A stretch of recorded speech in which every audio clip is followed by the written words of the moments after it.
আমাদের chapter 3 revenue recognition. এখান থেকে যেই টপিকগুলো তোমাকে শিখতে হবে, যে অঙ্কগুলো আমরা শিখবো, যেই টপিকের গাণিতিক সমস্যা আমরা সমাধান করব, এবং বিভিন্ন সময় বিভিন্ন সালে আসছে, পরীক্ষায় আসছে যে অঙ্কগুলা, ওভারঅল এই চ্যাপ্টারে যা থাকবে: কনস্ট্রাকশন জব রিলেটেড কিছু গাণিতিক সমস্যা, ইনস্টলমেন্ট সেলস রিলেটেড কিছু গাণিতিক সমস্যা, কনসাইনমেন্ট সেলস রিলেটেড কিছু গাণিতিক সমস্যা। এখন কনস্ট্রাকশন জবের আন্ডারে কি কি অঙ্ক থাকবে, এটার মধ্যে কি কি থাকবে?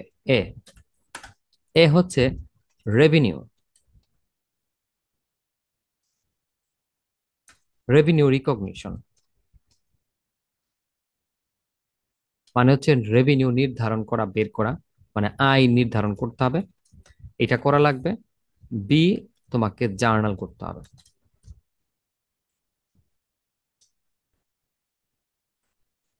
জার্নাল করতে হবে, তাহলে কনস্ট্রাকশন জব রিলেটেড তোমাকে অঙ্ক শিখতে হবে দুই ধরনের।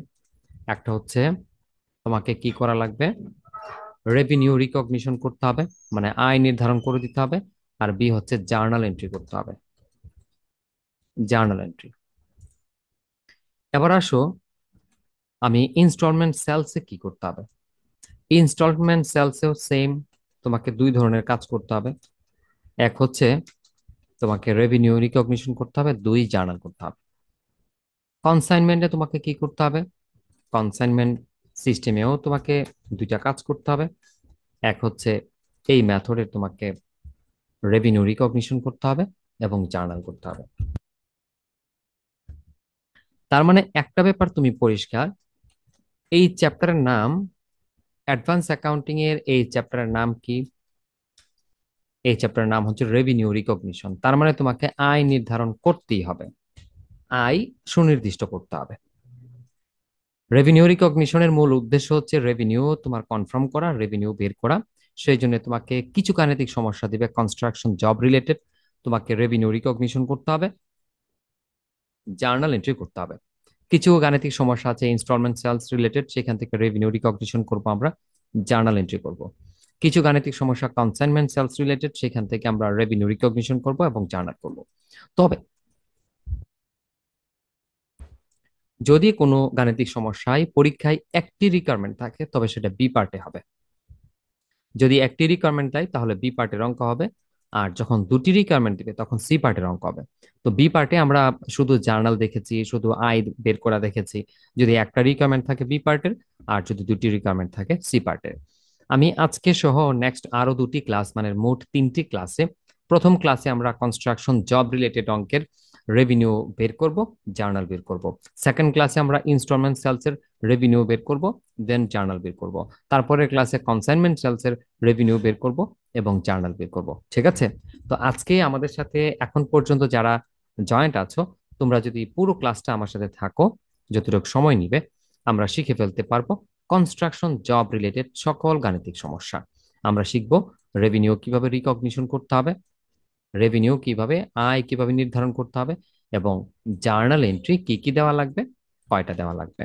তো আমি একটা গাণিতিক সমস্যা নিচ্ছি, কনস্ট্রাকশন জব রিলেটেড, আমরা রেভিনিউ রিকগনিশন করব এবং জার্নাল এন্ট্রি করব। সাথে সাথে আজকে এই অঙ্কটা করার পর তুমি যদি ভার্সিটি কোশ্চেন ট্রাই করো, তাহলে ইউনিভার্সিটি কোশ্চেনের এই রিলেটেড অনেকগুলো অঙ্ক আছে, তুমি অঙ্ক দেখলেই চিনবা, একদম সিমিলার। তুমি অঙ্কের চেহারা দেখলেই চিনে যাবা, ওই অঙ্কগুলো তুমি প্র্যাকটিস করবা। নেক্সট ক্লাসে সমস্যা থাকলে আমাকে জানাবা, দেন পরের ক্লাসে তো আমি এটা করব, এরপরের ক্লাসে আমি এটা করব, তারপরে দেখা যাবে আমরা সবগুলোই পারতেছি। তো আসো, আমরা প্রথম নিয়মের একটা অঙ্ক সমাধান করি।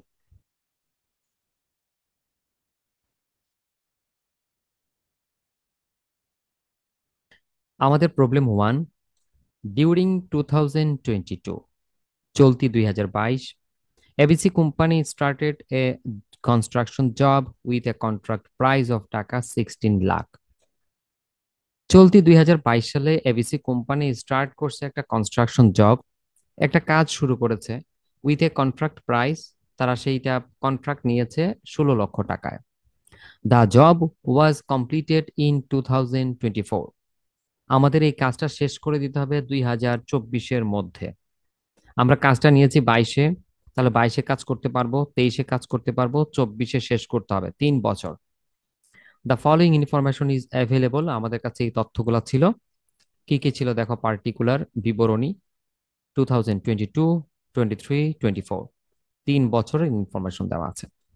এখন ইনফরমেশন গুলোতে কি আছে আমরা একটু দেখি। বক্সের ভিতরে আমরা যদি দেখি, প্রথম information cost in cost incurred to date. Cost incurred to date, ওই সময় পর্যন্ত, ওই ডেট পর্যন্ত কত টাকা খরচ করেছি আমরা। কস্ট ইনকার্ড টু ডেট, ওই ডেট পর্যন্ত, ওই সময় পর্যন্ত কত টাকা খরচ করেছি। 2022 সালে আমরা খরচ করেছি 4 লক্ষ টাকা। 23 পর্যন্ত খরচ করেছি 8,25,000 টাকা। আর 24 পর্যন্ত মোট খরচ হয়েছে 10,70,000 টাকা। মানে আমরা যে কাজটা নিয়েছি টোটাল, ওই কাজটা করে দিলে মালিক আমাদেরকে টাকা দিবে কত, 16 লক্ষ। আর সেই কাজ করতে আমি 3 বছর সময় নিব। প্রথম বছরে মোট খরচ করেছি 4 লক্ষ, তারপরের বছরে খরচ করেছি 8,24,000, এটা কিন্তু টোটাল। এরপরের বছর মোট 3 বছর মিলিয়ে খরচ হয়েছে 10,70,000। Estimated cost to complete. Estimated cost to complete মানে হচ্ছে প্রথম বছর 4 লক্ষ টাকা খরচ করে আমরা এস্টিমেশন করেছি নেক্সট বাকি সময়গুলাতে আর কত টাকা লাগবে। আমরা প্রথম বছর 4 লক্ষ টাকা খরচ করে আমরা এস্টিমেশন করেছি পরের বছরগুলাতে মোট কত লাগবে, পরের বাকি সময় লাগবে আরো 6 লাখ, এটা ছিল আমাদের এস্টিমেশন। দ্বিতীয় বছরে মোট 8,25,000 টাকা খরচ করে আমরা অনুমান করেছি নেক্সট বাকি সময়ে লাগবে আর 2,75,000। আমরা তৃতীয় বছর মোট 10,70,000 টাকা খরচ করে আমরা অনুমান করেছি নেক্সট আমাদের আর কোনো টাকা লাগবে না। কেন লাগবে না? কাজ তো কমপ্লিট। কারণ 3 বছরের কাজ শেষ করব বলেছিলাম। 22, 23, 2 বছর পার হয়েছে, 24ও শেষ। দেন 24-এ আমাদের কি হলো, কাজটা যেহেতু কমপ্লিট হয়ে গিয়েছে, আমার তো এস্টিমেশন কস্ট নাই, মানে নেক্সট আমার আর কাজ করতে হবে না, দেন খরচ আর লাগবে না। এবার আসো, এর পরের ইনফরমেশন ছিল বিলিং টু ডেট। ওই ডেট পর্যন্ত আমরা কত টাকার বিল বানিয়ে গভর্নমেন্টের কাছে বা আমাদের কর্তৃপক্ষের কাছে, মানে যেই লোকের বা যেই প্রতিষ্ঠানের আমরা কাজ করব, মালিকের কাজ করব, তার কাছে কত টাকার বিল পাঠিয়েছি, এটাকে বলা হয় বিলিং টু ডেট। ওই সময় পর্যন্ত আমরা কত টাকার বিল পাঠিয়েছি মালিক পক্ষের নিকট। তো আমরা 22 পর্যন্ত বিল পাঠিয়েছি 3 লক্ষ টাকার। Collection to date, collection to date হচ্ছে ওই সময় পর্যন্ত কত টাকা আমরা মালিকের পক্ষ থেকে পেয়েছি, মানে রিসিভ করেছি। তাহলে আমরা টাকা খরচ করেছি 4 লক্ষ, আরো খরচ করতে হবে 6 লক্ষ, আমরা বিল পাঠিয়েছি 3 লক্ষ, মালিক আমাদেরকে দিয়েছে 2,70,000। সেম ইনফরমেশন 3 বছরে দেওয়া আছে। কত টাকা অনুমান করেছি লাগবে, কত টাকা বিল পাঠিয়েছি, কত টাকা বিল আমরা রিসিভ করেছি। আমরা কত টাকার বিল পাঠিয়েছি আর কত টাকা রিসিভ করেছি। এবার আসো ইনস্ট্রাকশন, করণীয়। আমরা এই তথ্যের উপর ভিত্তি করে আমরা কি তৈরি করব। প্রথম কাজ, compute the amount of gross profit. তুমি গ্রস প্রফিট কম্পিউট করো, মানে হচ্ছে নির্ণয় করো। Compute the amount of gross profit to be recognise each year assuming the percentage of completion method is use. আমাকে করতে বলছে compute the amount of gross profit, তুমি গ্রস প্রফিট নির্ধারণ করো ইচ ইয়ার, প্রতি বছরের, assuming the percentage of completion method is use. তুমি percentage of completion method ব্যবহার করে, পার্সেন্টেজ অফ কমপ্লিশন মেথড ব্যবহার করে প্রফিট বের করো প্রতি বছরের। এরপরে বলছে প্রিপেয়ার জার্নাল এন্ট্রি, তুমি জার্নাল তৈরি করো। আমরা বলেছিলাম আমাকে প্রফিট বের করতে বলবে, এরপর জার্নাল বের করতে বলবে। এরপরের প্রশ্ন হচ্ছে আবার compute amount of gross profit recognise each year assuming the completed contract method is use. আমরা আসো, কমপ্লিটেড কন্ট্রাক্ট মেথড কি আমরা পরে বুঝবো। আমরা আজকে প্রথমত প্রথম রিকোয়ারমেন্টটা করে নিই। প্রথম রিকোয়ারমেন্ট হচ্ছে compute the amount of gross profit using percentage of completion method. Percentage of completion method ব্যবহার করে আমরা আমরা এই রিকোয়ারমেন্টটা বের করব। Percentage of completion method use করে আমরা এই রিকোয়ারমেন্টটা বের করব। ঠিক আছে।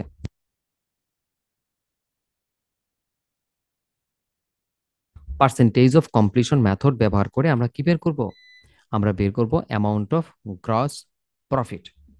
তো যেহেতু আমরা গ্রস প্রফিট বের করব, তোমাকে একটা ছোট টেবিল করে নিতে হবে গ্রস প্রফিট বের করার জন্য। তুমি ছোট্ট একটা টেবিল করে নাও, আমিও করে নিচ্ছি। প্রশ্ন ছিল compute the amount of gross profit. তুমি গ্রস প্রফিটের পরিমাণ নির্ধারণ করো, রিকগনাইজড কতটুকু টাকা নির্ধারণ করা যায় ইচ ইয়ার প্রতি বছরের জন্য। The percentage of completion method is used. যদি আমরা percentage of completion method use করি, দেন আমাদেরকে গ্রস প্রফিট কত টাকা নির্ধারণ করতে পারবো প্রতি বছর। ইচ ইয়ার বলছে, প্রত্যেকটা ইয়ারের জন্য। তাহলে আমরা যতটা ইয়ার আছে ততটা ইয়ারের জন্য কলাম করলাম একটা ডিটেলের জন্য। এবার আসো আমাদের করণীয়।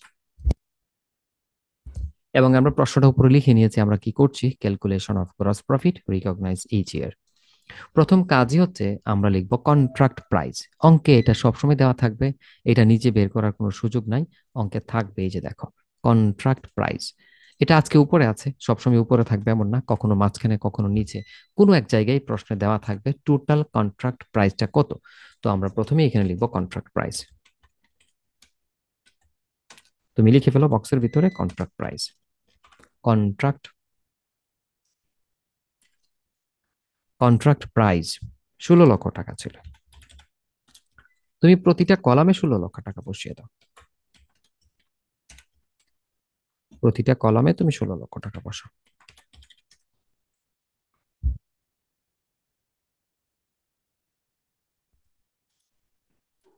দেন সেইখান থেকে তুমি লেস করো, কন্ট্রাক্ট প্রাইস প্রশ্নে দেওয়া থাকবে, তুমি বসাবা। দেন সেইখান থেকে তুমি লেস করবা যেই টাকাটা খরচ হয়েছে। বক্সের ভিতরে একটা টাকার পরিমাণ দেওয়া আছে কিন্তু, এই যে এস্টিমে কস্ট ইনকার্ড, এই যে কস্ট ইনকার্ড টু ডেট, ওই সময় পর্যন্ত আমরা কত টাকা খরচ করেছি। তো 4 লক্ষ, 8 লক্ষ 25, 10 লক্ষ 70, এই টাকাটা লিখো কস্ট ইনকার্ড।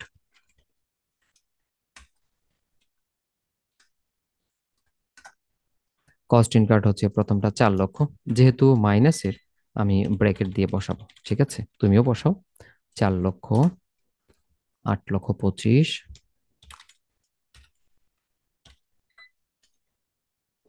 এটা তুমি বই খুললেই পেয়ে যাবে, এটা ভার্সিটি কোশ্চেন, পরীক্ষায় আসছিল কোনো এক সময়। 10 লক্ষ 70।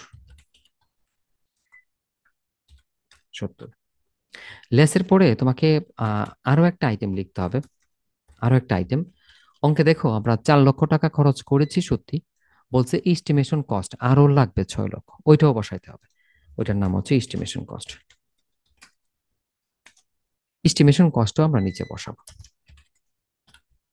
আমরা 4 লক্ষ টাকা খরচ করে অনুমান করেছি আরো 6 লাখ টাকা লাগবে, এই 6 লাখ। আমরা 8 লাখ 25 খরচ করে আইডিয়া করেছি আরো 2 লাখ 75 লাগবে দ্বিতীয় বছর। আমরা 10 লাখ খরচ করে আমরা এস্টিমেশন করেছি আর টাকা লাগবে না, 0। এবার তুমি যা বসিয়েছো বিয়োগ করে দাও। টাকাগুলো বসাইতে কারো ঝামেলা হয়ে যাওয়ার কথা না, সিম্পলি প্রশ্নের সবকিছু দেওয়া আছে, আমরা দেখে দেখে শুধু বসিয়েছি, তারপরেও প্রবলেম হলে পড়বা। এটাকে বলা হয় এস্টিমেশন প্রফিট, এস্টিমেটেড প্রফিট, আনুমানিক লাভ। এটা হয়েছে আমাদের এস্টিমেটেড প্রফিট। এস্টিমেটেড প্রফিটটা কিভাবে হবে, 16 লাখ থেকে ভাইয়া 4 এবং 6, 10, 10 লাখ বাদ দিয়ে দাও, এটা থাকে কত, 6 লাখ। এই 16 লাখ থেকে এই দুইটা বাদ দিয়ে দাও, এইটা এবং এইটা বাদ দিয়ে দাও, দিলে কত থাকে একটু বলবা আমাকে। পাঁচ 11, লক্ষ 5 লক্ষ, সরি,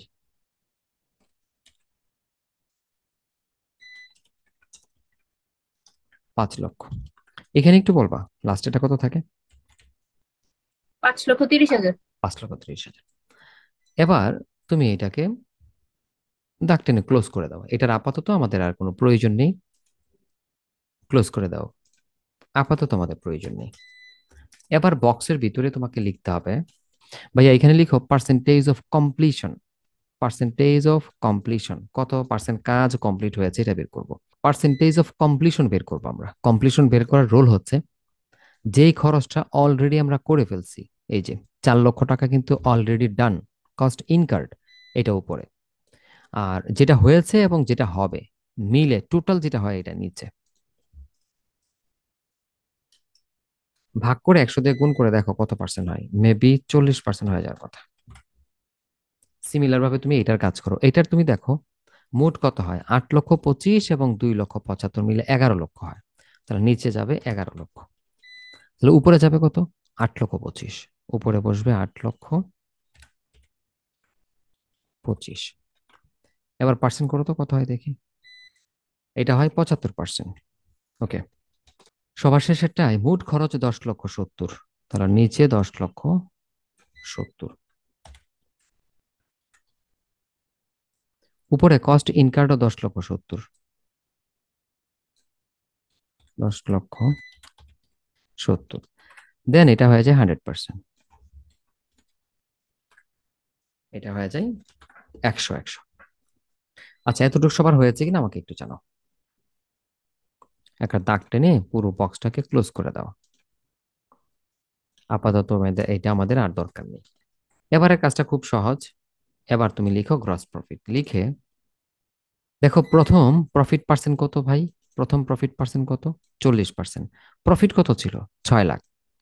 এই 6 লাখের উপর 40%, দেখো কত আসে। এই 6 লাখের 40% এখানে বসাও।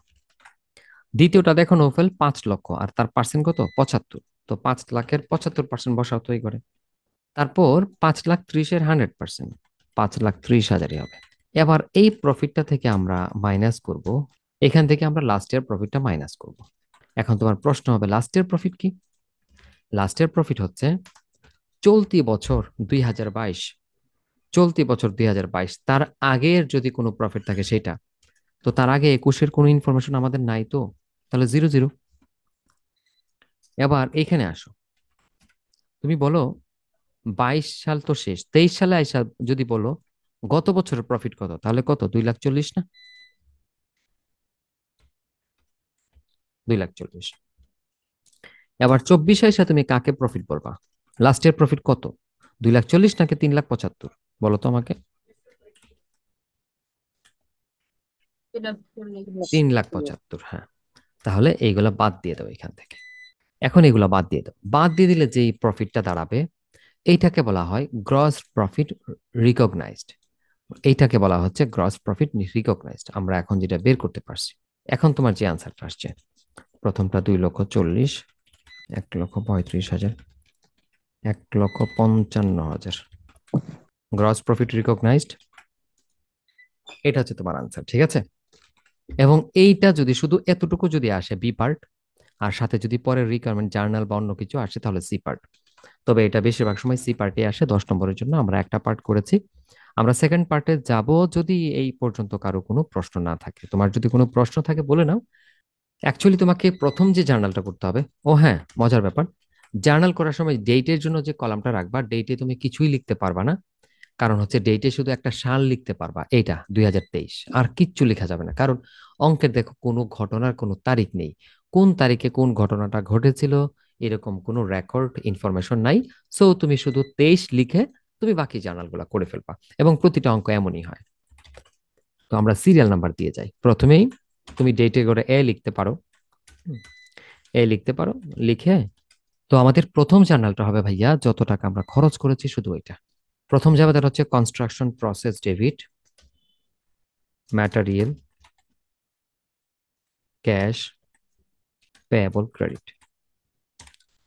এই জার্নাল ভাইয়া ফিক্সড, প্রতিটা অঙ্কের ক্ষেত্রে জার্নাল ফিক্সড। এখন তোমার কাছে মনে হবে যে জাবেদাটা এমন কেন, অথবা আমি বুঝবো কিভাবে এমন করতে হবে, তাই না? একটু বলে দিচ্ছি, শোনো। জার্নালে দেখো construction process debit, construction process debit, material, cash, payable, credit. টাকা হচ্ছে যেই টাকাটা খরচ হয়েছিল আমাদের প্রথম। তো 8,25,000 থেকে আমার 4 লক্ষ বাদ দিয়ে দিলে কত থাকবে? 4,25,000। এখন তোমার প্রশ্ন হবে যে আমি কেন পিছনেরটা বাদ দিব। শোনো কেন পিছনেরটা বাদ দিচ্ছি। আমরা প্রথম বছর 4 লক্ষ টাকা আমরা খরচ করেছি, দ্বিতীয় বছর মোট খরচ করেছি 8,25,000। এর মধ্যে 4 লক্ষ টাকা তো গত বছর খরচ করেছি, তাহলে এই বছরের কত? এই জন্য আমরা এই বছরের টাকাটা বের করছি। মোট খরচ থেকে প্রিভিয়াস ইয়ারটা বাদ, মোট খরচ থেকে প্রিভিয়াস ইয়ারটা বাদ দিতে হবে, 4,25,000। এরপর আসো, তোমার প্রশ্ন থাকবে যে জাবেদাটা এমন কেন হলো। আসলে আমরা খরচ করেছি তো এই জন্য কনস্ট্রাকশন প্রসেস, কনস্ট্রাকশন প্রক্রিয়াটা ডেবিট, খরচের নাম। Material, cash, payable, credit. আমরা সারা জীবন যত জার্নাল লিখেছি, হয়তো লিখেছি ম্যাটেরিয়াল ক্রেডিট অথবা ক্যাশ অথবা পেয়েবল। আজকে তিনটা নাম আমরা কেন দিব? তার লজিক হচ্ছে কনস্ট্রাকশনের এই খরচটা যিনি কন্ট্রাক্ট নিয়েছেন তিনি কি ক্যাশ টাকা দিয়ে করেছে, বাকিতে করেছে, নাকি নিজের ইনভেন্টরি বা ম্যাটেরিয়াল দিয়ে করেছে, এই ব্যাপারে অঙ্কে কোনো ইনফরমেশন নাই। কোনো ইনফরমেশন না থাকার কারণে এই কনস্ট্রাকশন বিজনেস যারা করে তারা সবসময় সব টাকা ক্যাশ দিয়ে করে না, আবার সবসময় নিজের পকেট থেকে মানে নিজের ফান্ড থেকে মালামাল দিয়েও করে না, আবার সবসময় সব বাকিও রাখে না। তিনটাই ইউজ করে। কিছু নিজের মালামাল দেয়, কিছু নগদ টাকা দিয়ে কিনে আনে, কিছু টাকা আবার বাকিও রাখে। এই জন্য তোমাকে তিনটাই ইউজ করতে হবে। এই জাবেদার রোলটাই হচ্ছে এটা, এই জাবেদার ফরম্যাটটাই এটা। তোমাকে লিখতে হবে কনস্ট্রাকশন প্রসেস ডেবিট, লিখতে হবে ম্যাটেরিয়াল ক্যাশ পেয়েবল, তিনটা নাম ক্রেডিট। টাকা হচ্ছে যেই বছরের জার্নাল করবা এই বছরের টাকা, পিছনের টাকা থাকলে সেটা মাইনাস করে দিতে হবে। এখানে আরেকটা এক্সট্রা সতর্কতা বলে রাখি, যদি ধরো আমরা 22 সালের জার্নাল করতে যাই, আমরা যদি 22-এর জার্নাল করতে যাই, আমরা টাকা লিখবো 4 লাখ, পিছনের টাকা থাকলে বাদ দিব। পিছনের টাকা তো নাই, সেই ক্ষেত্রে বাদ দিতে হবে না, আমরা এখানে 4 লাখে বসাবো। ঠিক আছে তো? এর পরবর্তীতে আমাদের অঙ্কে গিয়ে দেখতে হবে আমরা মোট কত টাকার বিল পাঠিয়েছি। বিল কত টাকার পাঠিয়েছে এটার একটা জাবেদা লাগবে। এই যে বিলিংটার, এই 9 লাখ, 9 লাখ বসানো যাবে না, আগের টাকা বাদ। এই 3 লাখ, পিছনের ইয়ারের টাকা 3 লাখ বাদ দিতে হবে। তো 9 লাখ থেকে যদি 3 লাখ বাদ দিই কত হবে? 6 লাখ। এই 6 লাখের একটা জাবেদা দিতে হবে। এই 6 লাখের জাবেদা হচ্ছে account receivable debit construction process credit. Construction process credit কোন টাকা? আমরা আবার যাই, যেই টাকাটা বিল পাঠিয়েছি, এই যে বিলিং টু ডেট, এই 9 লাখ টাকার পিছনের টাকা বাদ 3 লাখ, তাহলে বসাবো আমরা 6 লাখ। হাতে পেয়েছি কত টাকা? এইখানেও এই ইনফরমেশনটা আছে, হাতে কত পেয়েছি। এই যে collection to date, collection to date, ওই ডেট পর্যন্ত কত টাকা আমরা কালেক্ট করেছি। 8,10,000 টাকা কালেক্ট করেছি। এর মধ্যে গত বছরের 2,70,000। তাহলে 8,10,000 থেকে গত বছরে 2,70,000 বাদ দিয়ে দাও, দিলে কত থাকে দেখো। এবং কালেকশনের যাবে হচ্ছে cash debit account receivable credit, cash debit account receivable credit. এবং এটার টাকা কত তুমি একটু দেখে আসো, একটু বিয়োগ করে আমাকে রেজাল্টটা জানাও। আমার কাছে বিয়োগ ফলটা নেই। এই 8,10,000 থেকে 2,70,000 মাইনাস করলে যে অ্যামাউন্টটা থাকে, এই অ্যামাউন্ট 5,40,000। আমরা প্রথম জাবেদা করেছি কত টাকা খরচ হয়েছে তার জন্য, দ্বিতীয় জাবেদা করেছি কত টাকা আমরা কি করেছি, রিসিভ করেছি, বিল পাঠিয়েছি তার জন্য, তারপরে জাবেদা হচ্ছে কত টাকা রিসিভ করেছি, এরপরে লাস্ট জাবেদা হচ্ছে কত টাকা আমরা লাভ। কনস্ট্রাকশন এক্সপেন্স হচ্ছে প্রথম যে আমরা খরচের জাবেদাটা দিয়েছিলাম 4,25,000, এটা হচ্ছে কনস্ট্রাকশন এক্সপেন্স 4,25,000। কনস্ট্রাকশন প্রসেস হচ্ছে আমরা যত টাকা লাভ করেছি এই 2023 সালে, যত টাকা লাভ করেছি 1,35,000, এটা হচ্ছে প্রসেস 1,35,000। আর কনস্ট্রাকশন রেভিনিউ হচ্ছে এখন পর্যন্ত, কনস্ট্রাকশন রেভিনিউ হচ্ছে দুইটা মিলিয়ে টোটাল কত টাকা, 5,60,000। একটু যোগটা করে আমাকে জানাও। আমি আবার বলছি, লাস্টের জাবেদাটা আমাদের হচ্ছে কিসের জন্য? লাস্টের জাবেদাটা হচ্ছে আমাদের আয়ের লাভটা বের করার ওয়ে হচ্ছে কনস্ট্রাকশন প্রসেস দিয়ে আমরা খরচটা বসাবো, যে আমরা খরচের প্রথম যে জাবেদা লিখেছিলাম এটা। তারপরে হচ্ছে কনস্ট্রাকশন প্রসেস দিয়ে আমরা লাভের টাকাটা বসাবো, কনস্ট্রাকশন প্রসেস লিখে এই 2023 সালে কত টাকা লাভ করেছে এটা বসাবো। কনস্ট্রাকশন এক্সপেন্স লিখে খরচের যে জাবেদাটা দিয়েছিলাম এই টাকাটা বসাবো। আর দুইটা যোগ করে আমরা ক্রেডিট করব কনস্ট্রাকশন রেভিনিউ নামে। কনস্ট্রাকশন রেভিনিউ দিয়ে আমরা ওইটাকে ক্রেডিট করব। এই হচ্ছে আমাদের 4টা জার্নাল, সবসময়ের জন্য ফিক্সড। এর চেয়ে বেশি জার্নাল তোমাকে আর দিতে হবে না, এতটুকু হলেই হবে। আমরা কি কি করেছি একটু বলি। আমরা করেছি পার্সেন্টেজ অফ কমপ্লিশন মেথড, তারপর হচ্ছে জার্নাল,